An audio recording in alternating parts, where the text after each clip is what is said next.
Now this is crazy. Over 100 attorneys departed from the Civil Rights Division at the DOJ? That is crazy. The Justice Department division tasked with enforcing the nation's federal civil rights laws has recently seen a mass exodus of over 100 attorneys.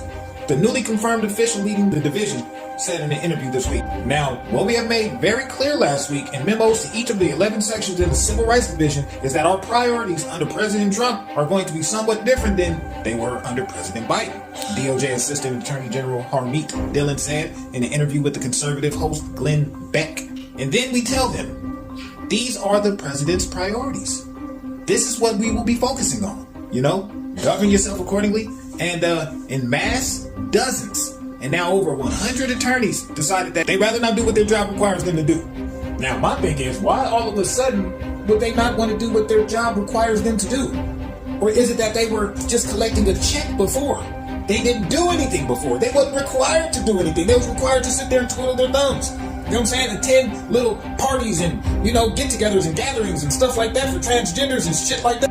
Or maybe they knew that they would get caught doing something that they wasn't supposed to be doing. Oh yeah, that's a big possibility too.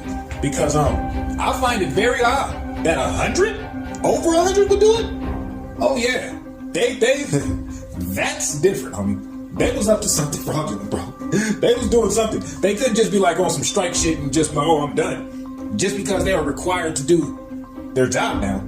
Nah, that can't be it. But if it is, that's crazy in itself. Like, now all of a sudden, you got to do your job, now you don't want to be a part of the job no more? The requirements is too strenuous for you?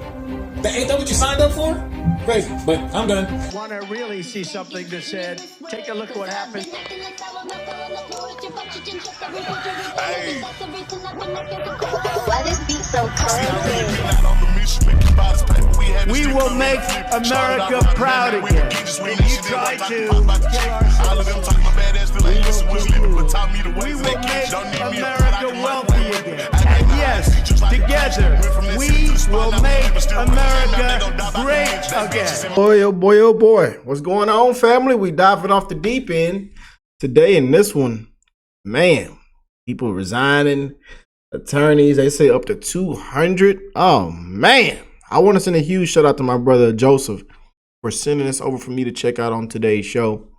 But I do hope everybody is having an amazing, awesome weekend, that you are warm, safe, you know, enjoying the holidays, you know, enjoying the month of December. I know it got, you know, a little cold in some areas, you know, and we just going through the spirit, man, going through the spirit. You know what I'm saying? Oh, man, we can say Merry Christmas again. Can we say Merry Christmas again? Ah, man, what a time to be alive, man. And quite frankly, in this timeline of politics, in this world we live in, we do not know what to expect next, man. Anything could happen. Anything could take place, man. So I'm always wishing the best in all you guys' life. I don't care whether you lean left, right, conservative, Republican, Democrat, liberal. I don't care. Okay, we are in this together. You know, the fight continues. We want the best in everybody's life, man. You know, we want common sense. We want law and order. You know, we have to do things the right way. You know, again, if you ain't do things the right way, God dog, you got to put your hands behind your back. And that go for everybody. And it's the hell with these politicians. There ought to be a sweep down there in Washington. You know, it's a disgrace. The taxpayers ought to be hotter than fish grease, god dang it. Hotter than fish grease, the taxpayer. The American people ought to be hotter than fish grease. You know, well, a lot has came out since that big bad orange man came down that god doggone escalator. And I say even before that. But he put a lot of things in the spotlight, you know, and expose the corruption from within and expose the corruption from without and everything about it, you know. And we flipped and turned and we've went all kind of routes, all kind of categories, all kind of topics, all kind of headlines, you know. And here we are. And we just keep winning, you know. There's been a lot of big wins with this administration and President Trump, but we have to stay focused with the midterms coming up. You know, the big talk right now is affordability. You know, affordability and accountability is what I say. They leave accountability out, but y'all know Rick got to add that in. You know, but I want to again send a huge shout out to my brother Joseph for sending this over from my brother Dr. Steve. And it says, you won't believe why hundreds of woke attorneys just resigned. Let's check this out. What if I told you that one single piece of paper was powerful enough to make 200 federal attorneys quit their jobs on the spot? Not a budget cut, not a scandal, just a mission statement. Meet the woman who didn't just drain the swamp, she sent a shockwave through it. Harmeet Dillon, the new Assistant Attorney General for Civil Rights. When she took over, she didn't just bring a broom, she brought a flamethrower. And in this video, we're going to reveal exactly why the old establishment guard is terrified and the radical plan that she and President Trump have for the future of American justice.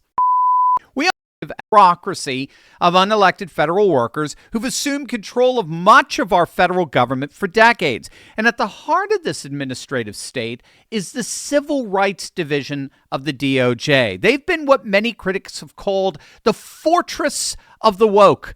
Far from protecting the rights of citizens, the division had become inundated with rabid left-wing ideologues who focused their efforts on enforcing a two-tier justice system that exonerated some groups at the expense of others, who were legally targeted for political retribution. Remember, this was the division during the Biden administration that threatened to sue schools for not allowing trans athletes to compete in female sports. It was that bad. Yeah.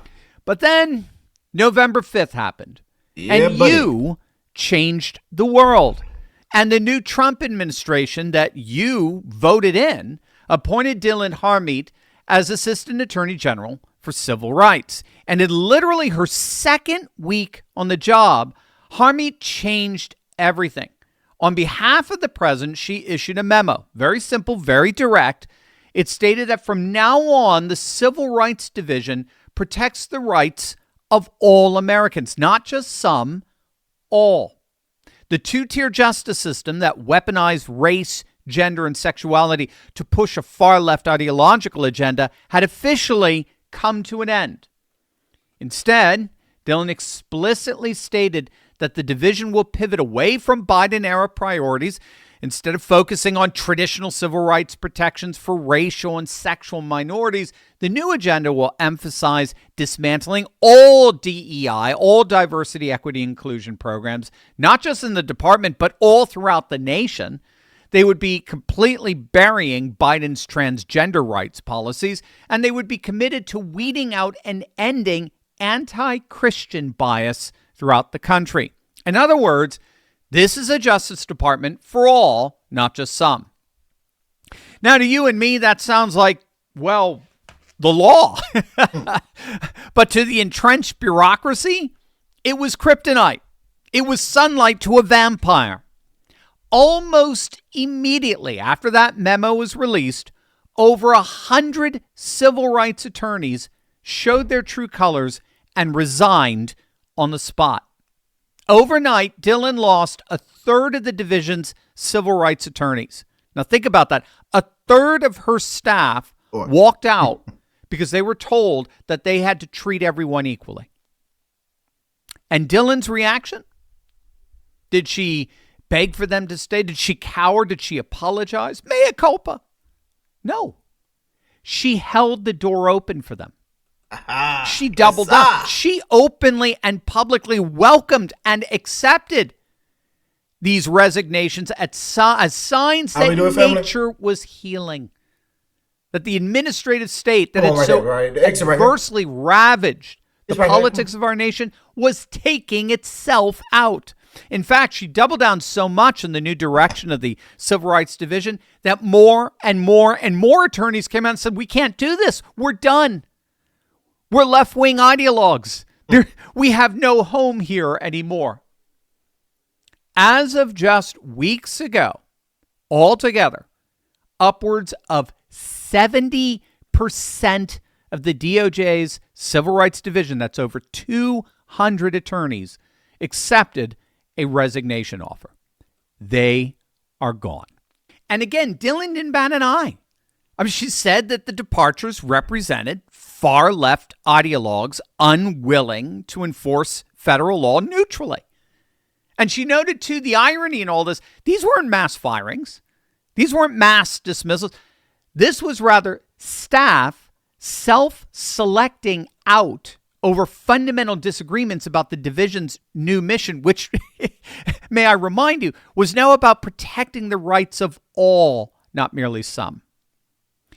But what Harmeet Dillon is doing here goes way beyond the Civil Rights Division of the DOJ. She represents a whole new breed of Republican, one inspired by President Trump that recognizes how to truly use political power on behalf of the people. Now, of course, this isn't how the legacy media is spinning it.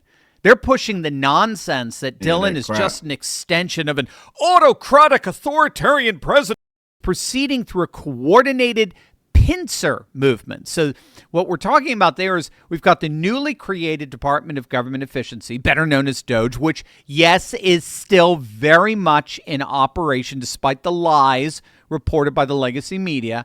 DOGE is attacking structure and budget, all the while individual agency heads like Harmeet Dillon are attacking personnel and mission. Okay, so that's the pincer technique. So ultimately, these efforts are targeting, if you can believe it, their goal is to target an astonishing 75% of the federal workforce. That's how much they ultimately want to cut over the next 3 years, which ironically is exactly what happened with the over 200 mass resignations in the Civil Rights Division. That was about 70% of their just over 300 attorneys and staff. So thus far, the Trump administration has shed nearly 320,000 federal jobs in one of the largest mass layoffs in D.C.'s history. That number is only going to continue to grow as the mass layoffs continue throughout Trump's tenure.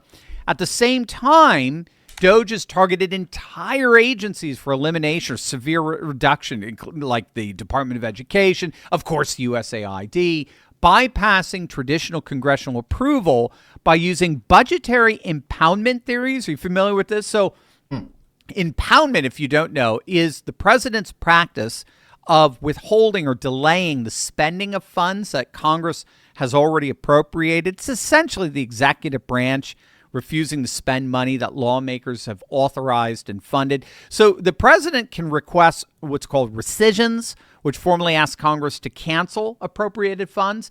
The president can engage in deferrals, and that's where the president can temporarily delay spending for limited periods with congressional notification. The key here is that while Congress holds the power of the purse under Article 1 of the Constitution, the presidency nevertheless still has tremendous power over how and when those funds are distributed. And what Trump has basically been doing is a form of what some are calling silent impoundment. And that's where he directs agencies to withhold funds, but without notifying Congress. And it's a bit of a loophole that makes it harder to legally challenge. But regardless, Trump is making it virtually impossible for these departments to function because he's effectively cut off the funding one way or the other. And then simultaneously, the Trump administration has reinstated what's known as Schedule F.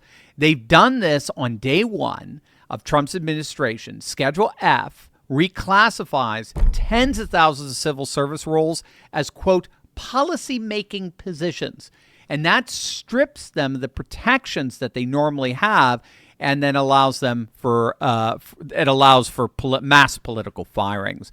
And then to close the loop here, as we've seen with Harmeet Dillon and Pam Bondi's Justice Department as a whole, this structural demolition is paired, again, in pincer-like fashion with ideological purges, where leaders like Dillon are remissioning divisions to focus on anti-woke priorities, creating a very hostile environment that compels woke career attorneys to resign en masse. And so by combining DOJ's fiscal sledgehammer with Schedule F's legal scalpel, the administration is effectively hollowing out the federal bureaucracy from both the top down and the bottom up. And so with these mass resignations among woke lawyers in the DOJ, it really does appear as if the administrative state has indeed met its match. And she and President Trump, I'm glad to say, are just getting started. Yeah, buddy. If you love... Yeah, buddy. The woke is dead. We'll walk you out proudly.